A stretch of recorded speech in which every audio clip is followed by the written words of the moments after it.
You can't afford this seat. Get back to where you belong. Richard Holt sneered, loud enough for half the cabin to hear. He stood there in his crisp navy uniform, arms crossed, chin tilted just enough to make it clear. This wasn't a misunderstanding. This was a message. It wasn't just what he said, it was how he said it, like a policy, not an accident. The words cut sharper than any insult. In that moment, he wasn't just denying a seat, he was stripping a man of dignity in front of a dozen strangers. And the man he humiliated, he had no idea that in just 10 minutes, that same man would fire him, replace the entire crew, and launch a reform that would shake the entire airline. But before we dive into what happened next, where are you watching from? Drop your city in the comments below. If you believe every passenger deserves respect, no matter what they look like or what they wear, go ahead and hit that subscribe button. This channel shares real stories of power, justice, and dignity, and if you're tired of watching people get treated like they don't belong, hit that like button too. Now let's step inside the first-class cabin of SkyVista Airlines Flight SV247. Right as boarding wraps up on a hot July afternoon at Dallas-Fort Worth Airport, the flight set for Los Angeles. It's 3 p.m., and the cabin lights are dimmed to a soft glow, casting calm shadows across the leather seats and gleaming overhead bins. But the tension is anything but calm. Marcus Wright, 45 years old, walks down the aisle in a plain navy hoodie and jeans. Nothing flashy, nothing corporate, just a man, quietly making his way to seat A. Except Marcus, and just any man. He's the CEO of SkyVista Airlines, a billionaire hiding under a simple veneer of normalcy. He was here undercover, to quietly observe and investigate a wave of online complaints alleging racial discrimination on board his own aircrafts. He isn't here to be noticed, just to see what everyday passengers experience when they don't look the part. But the moment he steps into the first-class cabin, Richard, the lead flight attendant, locks eyes with him. Richard doesn't ask for a name. He doesn't greet him like every other passenger. He just blocks the seat with his body, eyes narrowing, like he's spotted a trespasser. "Sir, I think you're looking for Coach," he says coldly. Marcus keeps his voice steady. "Actually, this is my seat." Sarah Coleman, another attendant at the front of the cabin, turns toward them with a smirk. "Check your boarding pass again," she says over the intercom. Loud, sarcastic, public, her tone draws curious stares from other passengers. Marcus calmly shows his boarding pass. His name is clearly printed on it. The seat assignment is correct. The barcode has already been scanned, but Richard scoffs.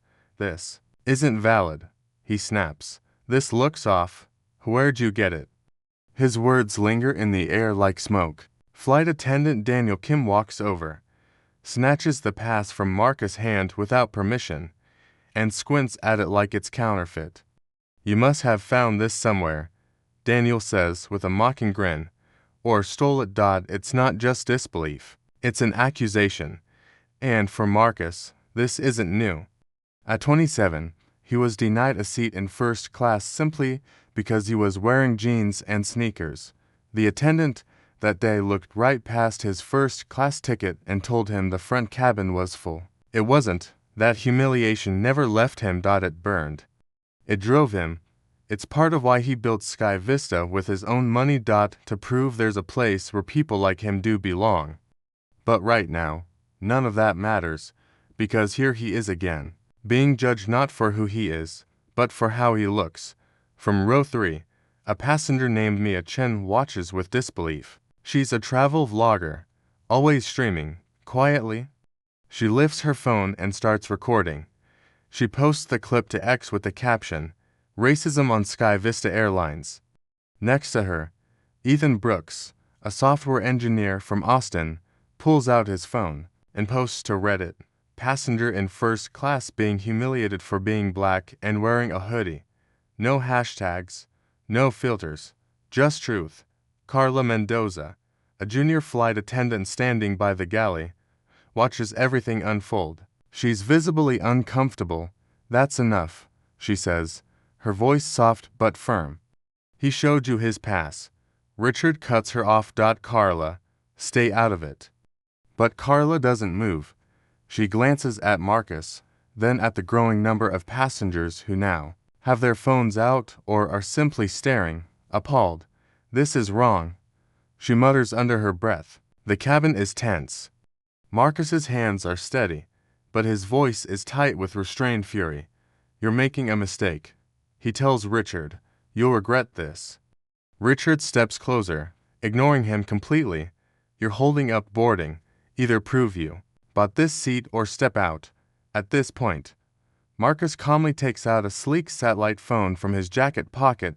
No one else in the cabin has ever seen one before, but he uses it like second nature.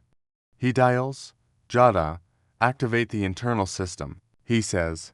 On the other end, Jada Harris, his trusted executive assistant, responds instantly. It's ready. Just say the word. Richard raises an eyebrow but says nothing. He's still clinging to the idea that Marcus is just some guy pretending to be long. Sarah, emboldened by Richard's lead, turns to the passengers. Sorry for the delay, folks, she says with a dry laugh. We're trying to sort out a fake boarding pass issue. Daniel, holding Marcus's ticket, places it inside a black crew bag behind the service station and zips it shut. Don't worry, he says smugly. We'll verify it eventually. Ethan, now furious, walks up and tries to peek into the bag. That's his pass. You're hiding evidence. He doesn't yell. He just says it loud enough to be heard. And as he speaks, he reads aloud from the boarding pass. Marcus right. Seat to A. Confirmed. A hush falls across the cabin. Whispers start to ripple. Carla takes a step forward. You just locked up a verified ticket, she says to Daniel. That's a violation. Marcus's jaw clenches. You're not just humiliating me. You're ruining your company. Richard shrugs. We'll see about that. He turns to address the other passengers. This man doesn't belong in first class, but the crowd isn't buying it anymore. Mia posts another update. They just took his boarding pass and locked it away. This is happening in front of all of us. One man in seat 1B leans over. This is insane, he mutters, but Marcus doesn't flinch. He locks eyes with Richard. You think I don't belong here, he says, voice low and even. You just made the biggest mistake of your career. Then, without raising his voice, he speaks clearly into the satellite phone. Prepare to initiate crew replacement. Stand by. Carla exhales, a subtle sign of relief. She doesn't know who he is yet, but she knows what she just saw wasn't right, and the people around her, there, starting to agree. Daniel Kim stood in front of the sealed crew bag like a guard at a vault. Arms crossed, eyes defiant. This boarding pass is suspicious, he declared, tilting his head at Marcus with a smirk. You need to leave. Now, his voice was loud, harsh, like a warning shot meant for everyone in the cabin to hear. Marcus didn't move. He didn't flinch, but the temperature in the first-class cabin had changed. You could feel it, the awkward stares, the hushed murmurs, the way passengers leaned slightly forward in their seats, watching, waiting. Then, without warning, Sarah Coleman stormed over, her jaw tight with annoyance. She grabbed Marcus' arm, digging her nails into the sleeve of his hoodie. You were told to leave, she barked. You are not supposed to be here. Marcus pulled his arm back, not aggressively, just enough to show he wasn't accepting this treatment. You're making a bigger mistake than you realize, he warned. You're violating protocol. Daniel stepped closer. We're not playing games. You either walk out now, or we have you removed. Carla Mendoza, standing behind the beverage cart, looked shaken. You can't just grab him, she said, voice slightly trembling. His pass was valid. I saw it. It had the barcode and seat number. Richard, watching the scene unfold from the front galley, muttered under his breath, he's just here to stir up trouble. He didn't bother hiding the disgust in his tone. It was subtle, but unmistakable, a microaggression wrapped in fake authority. At that moment, Ethan Brooks, still holding his phone, stood up from row 4 and started live streaming. "I can't believe this," he said, looking directly into the camera. "They're physically trying to remove a black man from first class. His ticket was valid. They locked it away. Now they're accusing him of being a fraud. This is unacceptable." Within seconds, comments began pouring in on Reddit. No filters, no hashtags, just raw footage. A growing audience was now watching the confrontation unfold in real time, and the cabin knew it. Richard shot Ethan a glare. "Sir, filming is not permitted during pre-flight," he said sharply, but Ethan didn't stop. "Neither is racial profiling," he replied. That struck a nerve. Sarah took a step back, momentarily rattled. Carla stepped forward now, bolder than before. "I've been on flights where things like this were swept under the rug," she said, loud enough for passengers to hear. "I've reported it before and it was ignored." Richard's face twisted. "Carla, I suggest you remain professional." She held her ground. "This is professional. That man showed his pass. You took it. You locked it away. Now you're trying to throw him off the plane." Marcus turned to Carla, calm but direct. "Thank you." Then he reached into his jacket again and raised the satellite phone. "Jada," he said, voice steady, "escalate the internal system." On the other end, Jada Harris, his assistant back at Sky Vista headquarters, replied immediately. "I've logged the incident. The system's ready. Next move is yours." She sounded focused, composed. This wasn't the first time she'd had to help Marcus clean up a mess, but this time, it was happening live.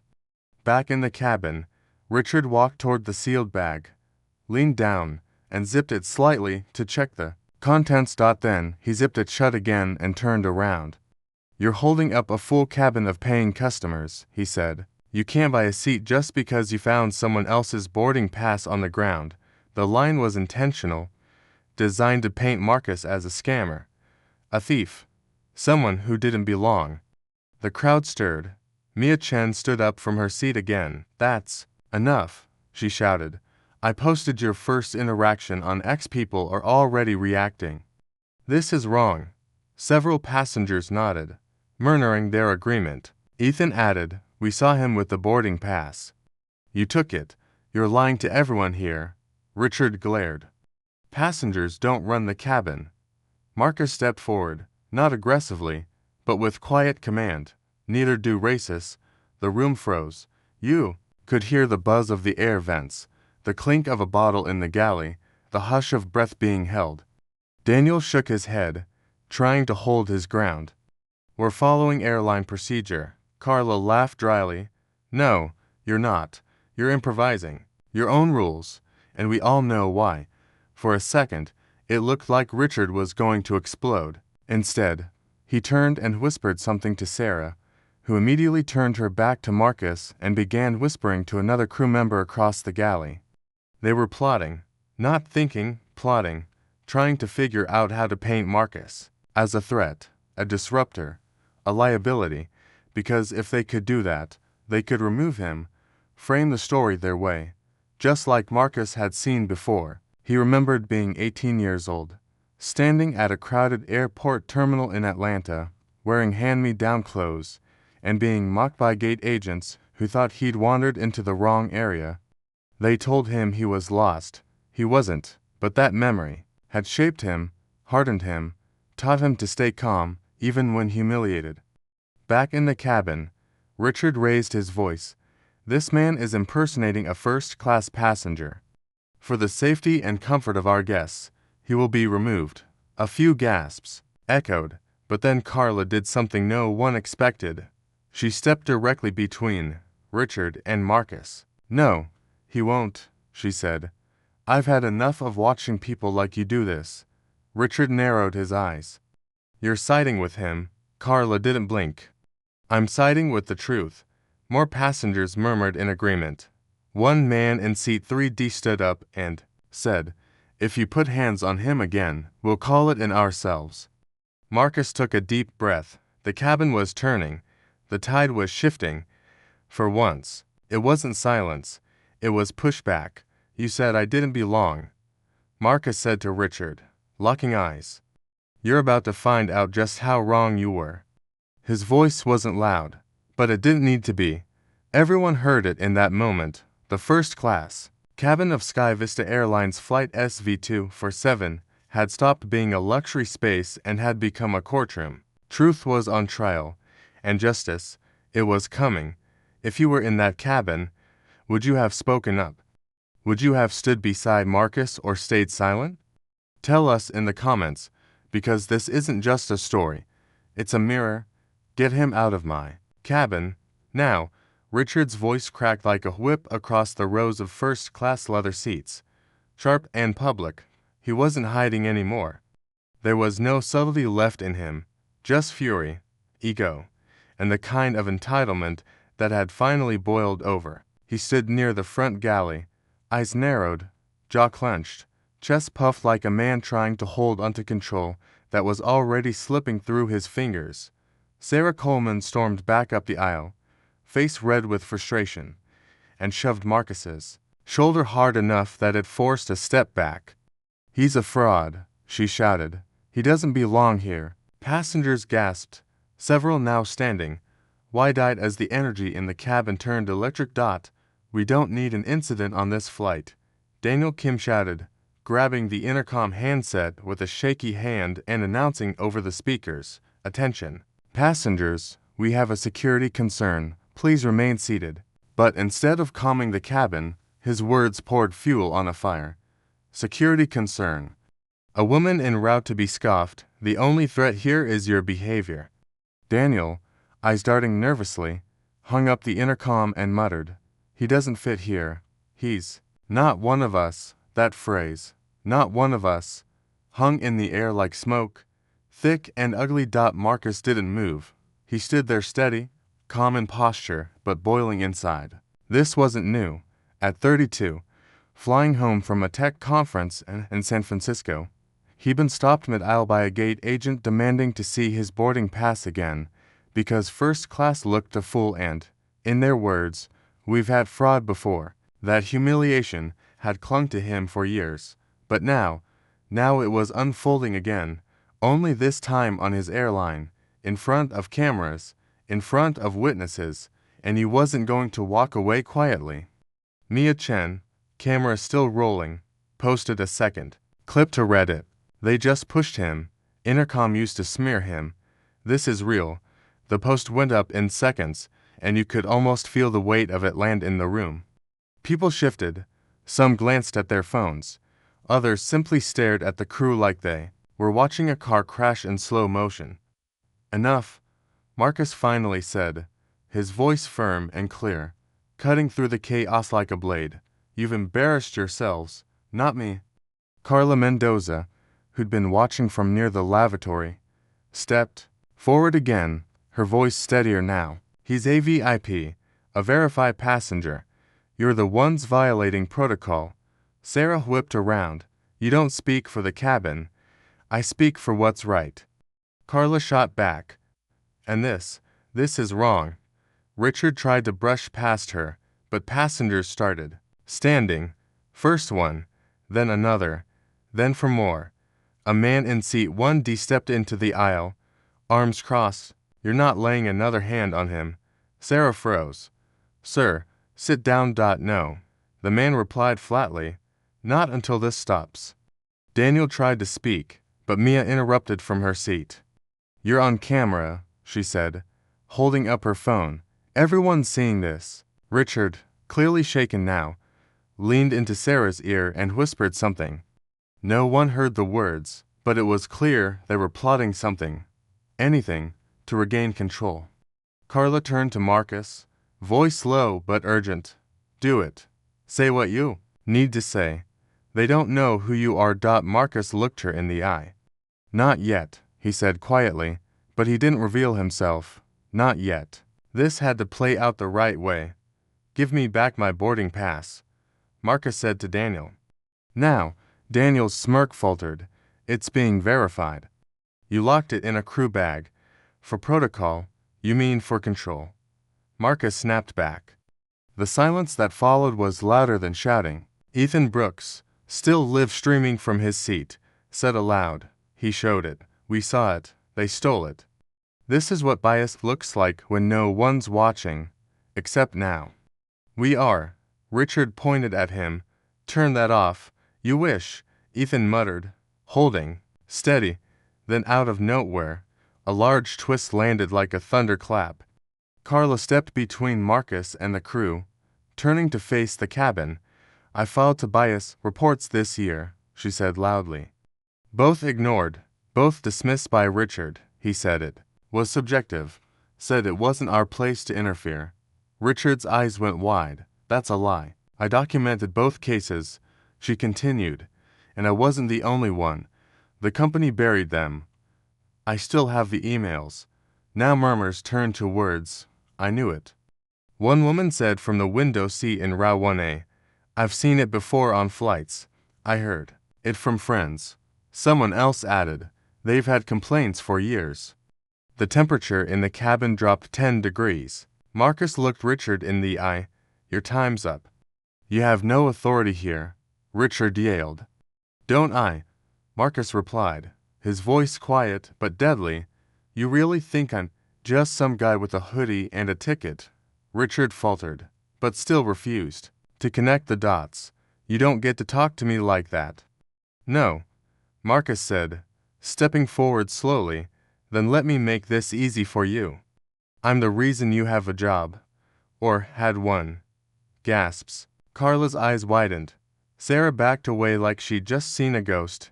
Daniel, suddenly pale, muttered, "Wait, what?" But Marcus wasn't done yet. "You denied me service. You humiliated me.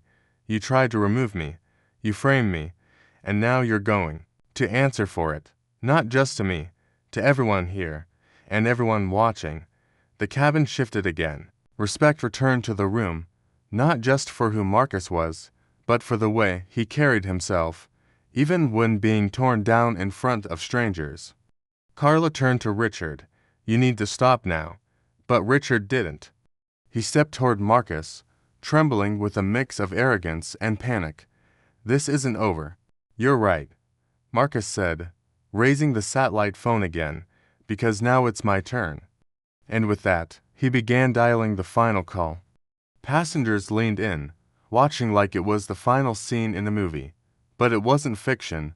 This was real, and no one in that cabin would forget what was about to happen. If you'd been in that room, what would you have done? Would you have stood up or stayed silent? Let us know, because in moments like this, silence is a choice and power speaks last.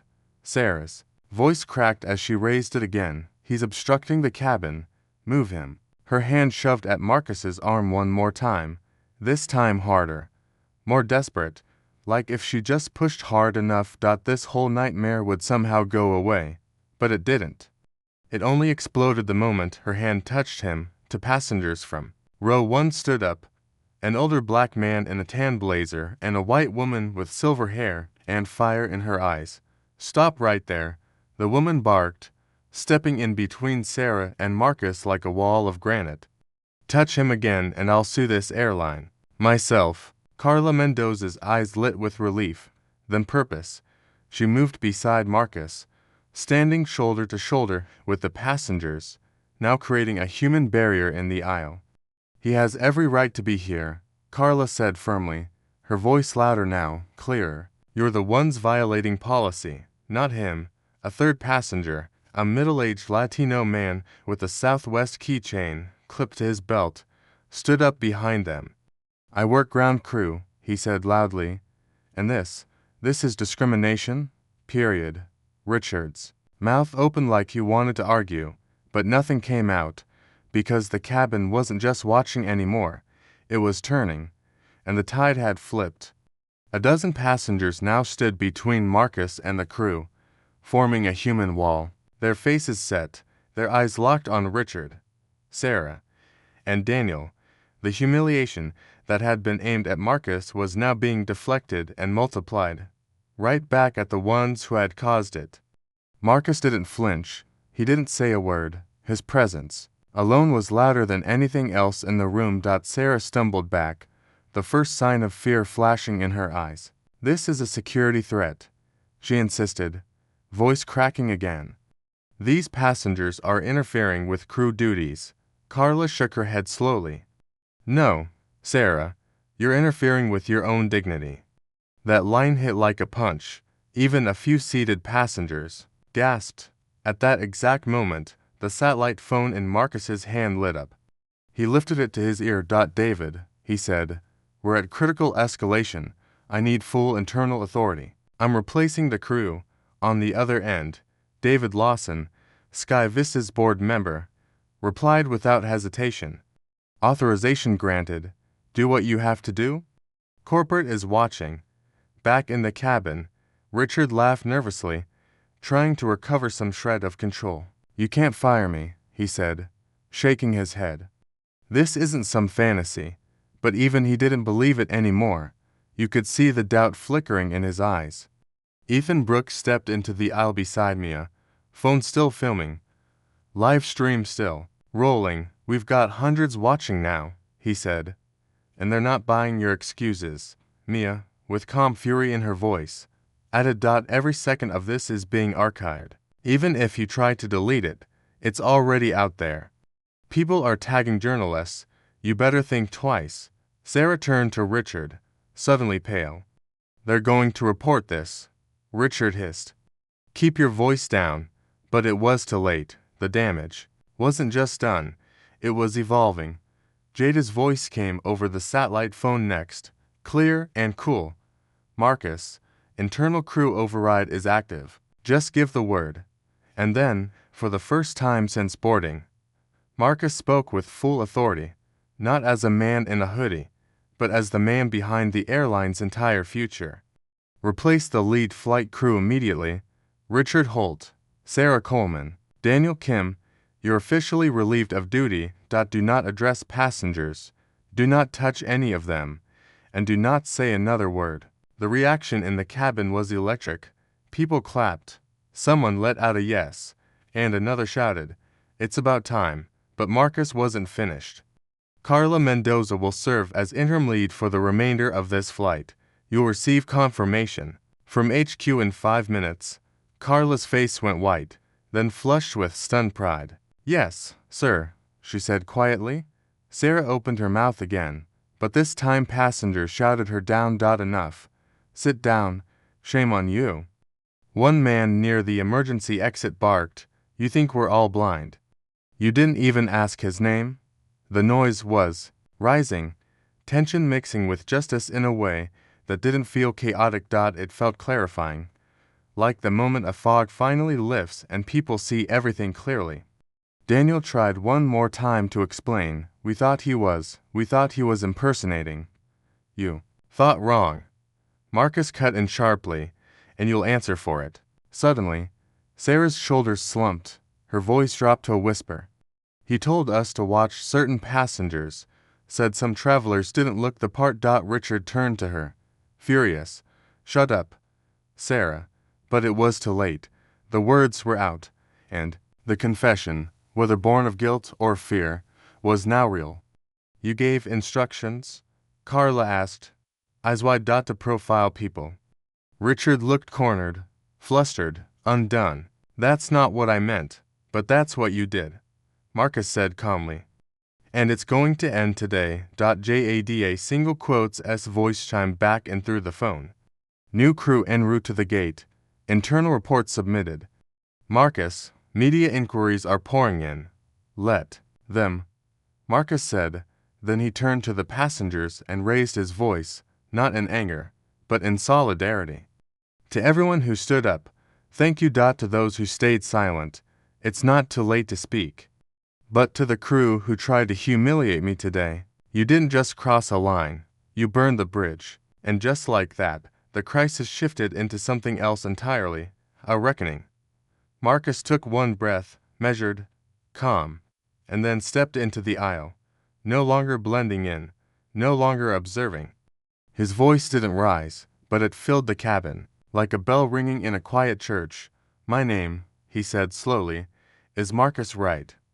I am the Chief Executive Officer of Sky Vista Airlines. The silence that followed was immediate and absolute. You could hear the faint hum of the air conditioning, the clink of a soda can in the galley, a cough in row 3. Sarah froze mid-step, eyes darting toward Richard, whose face drained of color. Daniel, who had just minutes earlier accused Marcus of theft, backed up like someone had lit a fire beneath his shoes. But Marcus wasn't done. I boarded this flight in a plain hoodie and jeans, he continued, because I was investigating online complaints about discrimination in this very airline. I came here to observe. I didn't plan to say anything. But what you did, how you treated me, how you treated my name, my presence, my skin, forced my hand. Then he turned to Carla. You stood up when others didn't. You spoke out when it would have been easier to stay silent. As of now, you are promoted. You will no longer work under people who tolerate this kind of behavior. Carla blinked, stunned. Sir. No, Marcus said, gently but firmly. You earned this. Not today. Long before this. The cabin burst into quiet applause. Some passengers stood. Some wiped away tears, and a few just nodded, slowly, as if finally exhaling a truth they hadn't been allowed to say aloud. Richard stepped forward, desperate. Mr. Wright, I didn't know. If I had known. Exactly? Marcus snapped, cutting him off. If you had known who I was, you'd have smiled and bowed and offered me champagne. But because you didn't recognize me, you saw a black man in a hoodie, and you saw a problem. He took a step closer. You didn't ask for my name. You didn't scan my boarding pass. You assumed. You judged. You mocked.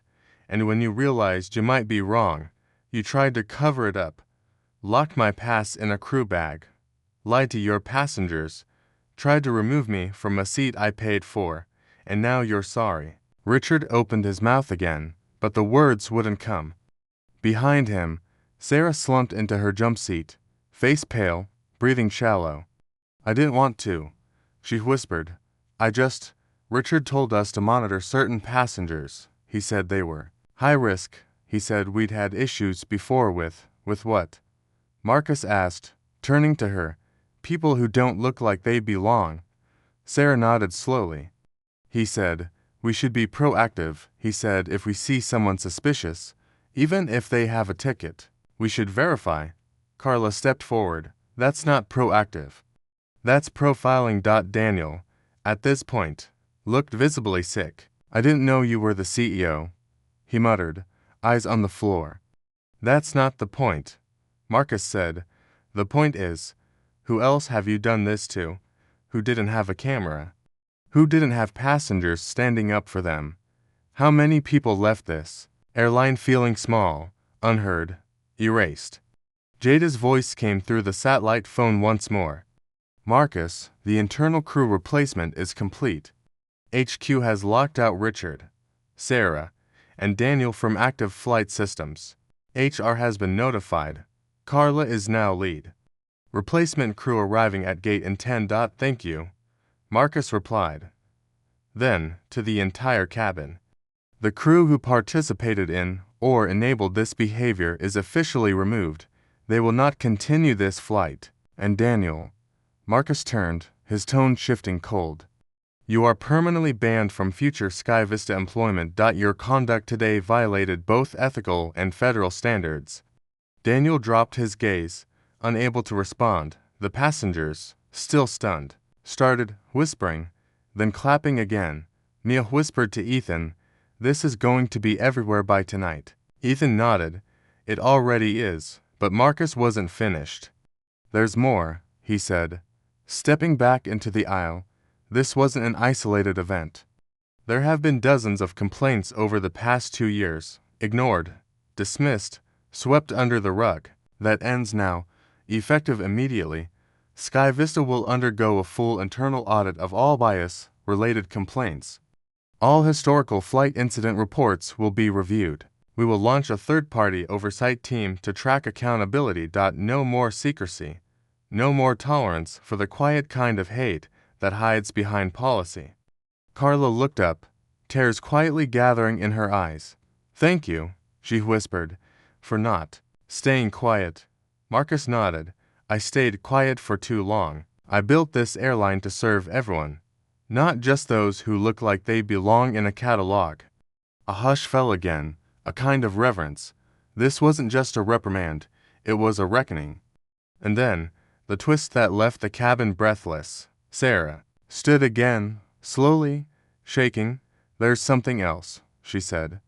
"Richard. He told us not to document certain complaints. He said if a passenger looked like they were just trying to make trouble, to mark it as a guest misunderstanding. I didn't want to, but I was scared.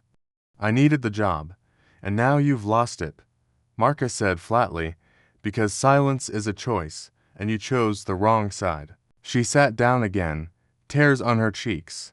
"I'm sorry." Marcus turned to the cabin once more. "Let me be clear. This isn't just about me. This is about every passenger who's ever been looked at like they didn't deserve a seat they paid for. Every traveler who's been asked to verify while others walk past without question. Every person who's felt small just for existing." Then he added calmly, "This plane won't take off until a new crew is on board, and until every one of you knows, this is not how we fly anymore."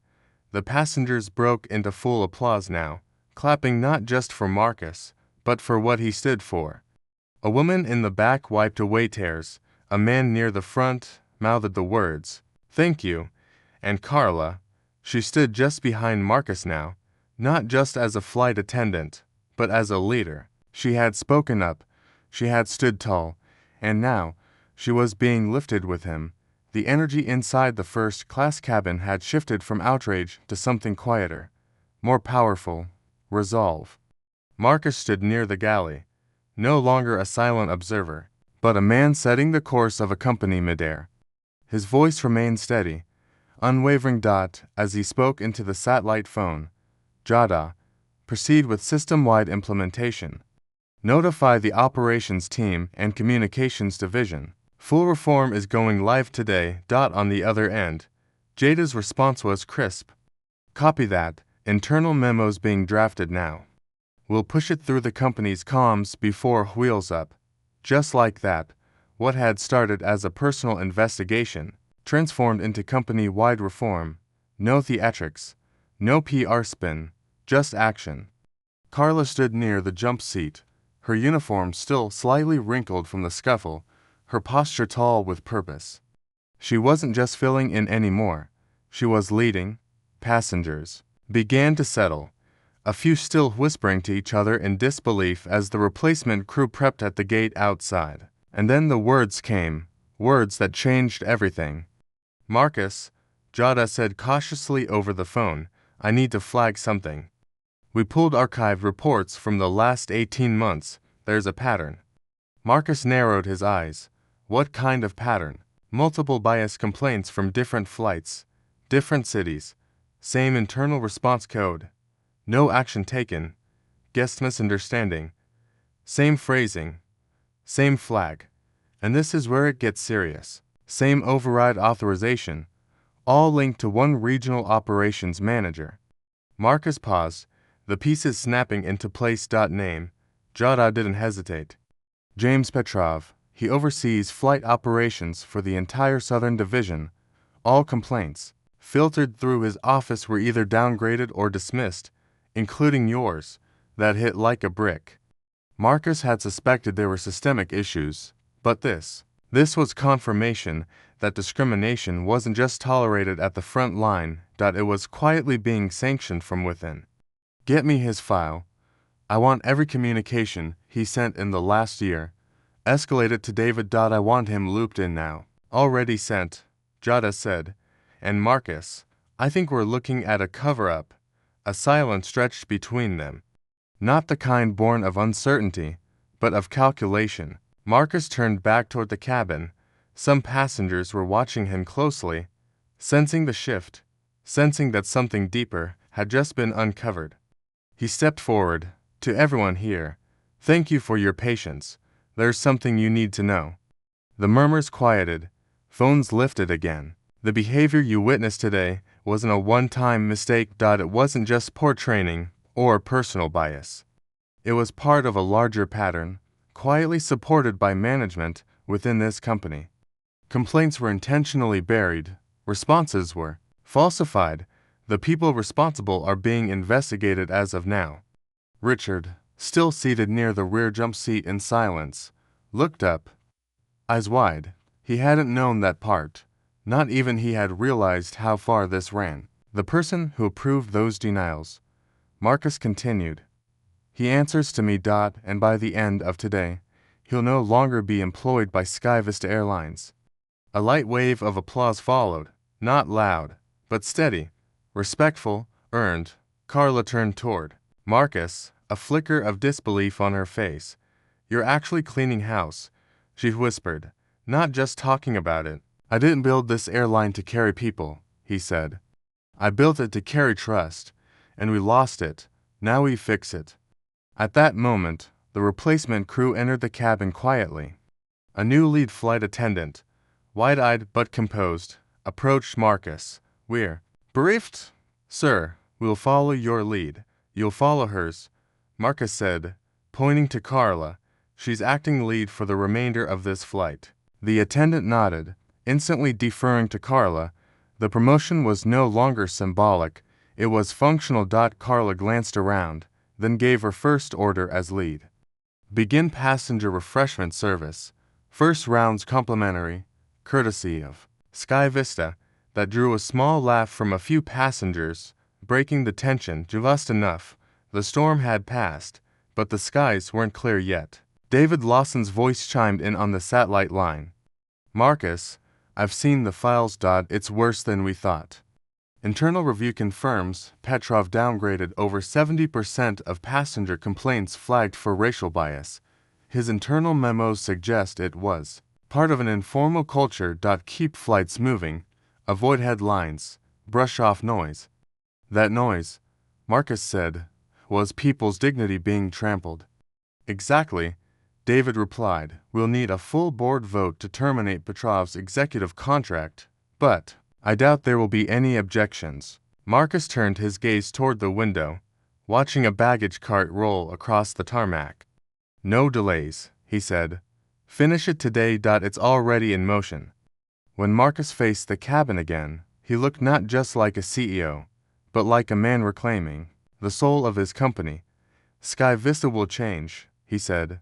Not tomorrow, not next quarter. Today. No one applauded this time. No one needed to, because in that silence was something more powerful than clapping. Belief. The passengers believed him, Carla believed him, and maybe, just maybe, the industry would finally start believing that this kind of leadership wasn't rare. It was necessary. 3 months later, SkyVista Airlines looked nothing like it had on that hot July afternoon. The company's leadership board had been reshaped, a new code of conduct rolled out across all departments, and Carla Mendoza, once a junior flight attendant with a voice shaking in frustration, now walked through terminals as the company's newly appointed director of cabin culture and passenger equity. But the story didn't fade into just another internal memo. It lived on, in training videos, in national news interviews, and in the memories of every passenger on flight SV247. That flight didn't just get delayed, it changed everything. Marcus Wright had made sure of it. In the weeks that followed the in-cabin incident, the media picked up the footage from Mia and Ethan's live streams, not because it was scandalous, but because it was different. The CEO didn't release a statement. He stood in the cabin. He didn't apologize from a distance. He faced the crew and acted in real time. There was no hiding, no deflecting, no shifting blame. And that kind of leadership, quiet, uncheckable, intentional, sparked something. Airlines across the country reviewed their own complaint logs. Some discovered similar patterns. A few tried to quietly correct course, but none could replicate the power of that moment. A black man in a hoodie, standing alone, in a luxury cabin, and refusing to let anyone push him out of his own company's culture. In the final stages of reform, Marcus also introduced something unexpected, a passenger advisory council made up of real flyers from across demographics: young, old, wealthy, working class, immigrant, disabled. He invited those who had filed past complaints to help design training materials. Carlo led monthly workshops for crew leads. And, perhaps most poignantly, Marcus never changed his travel wardrobe, hoodie, jeans, always. So they'll never forget what leadership actually looks like, he told Jada one morning as they boarded a flight together in Los Angeles. But for all the progress, the final twist came not from the company, but from a former employee, weeks after the incident. A letter arrived at Marcus's office, handwritten, no return address. Inside was a single-page confession. It was from a former cabin crew member, not on Marcus's flight, but someone who had worked under Richard Holt for over a year. In the letter, they admitted that Richard had once gathered his team and quietly explained what he called Sky Vista discretion. The phrase, according to the writer, meant quietly monitoring passengers who didn't look affluent enough for first class. It was never written down, the letter read, but it was said often. If someone looked out of place, Richard said we should slow walk them, question their pass, ask them to step aside. He called it protecting the experience. I called it racism. I wish I had spoken up then. That confession sealed it. Marcus had already launched reforms, but now he had proof that the discrimination wasn't accidental. It was a whispered system, a culture of quiet exclusion. In that letter, he framed it, not as a trophy, but as a reminder of what silence costs. That could have been any passenger, Marcus told the Sky Vista board during a company-wide address. That could have been someone's mother, brother, child. It was me, but it won't be again. He paused then, looking out over the auditorium full of staff, new hires, former skeptics, longtime allies. Because change doesn't come from policy, it comes from courage. The room stood to applaud, not out of politeness, but because they knew something had truly shifted as the epilogue of Flight SV247 settled into company lore. Marcus launched a new initiative, Right Flight, a scholarship and mentorship program aimed at training and advancing young aviation professionals of color. Not just pilots, but crew, engineers, corporate staff, and designers. Representation at 3,000 feet, he called it, and slowly, but surely, the skies began to look different. So did the terminals. So did the culture. And for every person who had once been told they didn't belong, there was now a story that proved otherwise.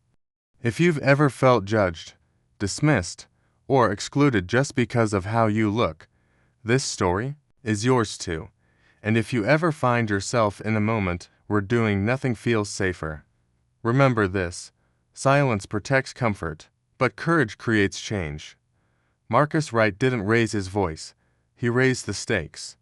And in doing so, he reminded the world that respect isn't a perk, it's the bare minimum.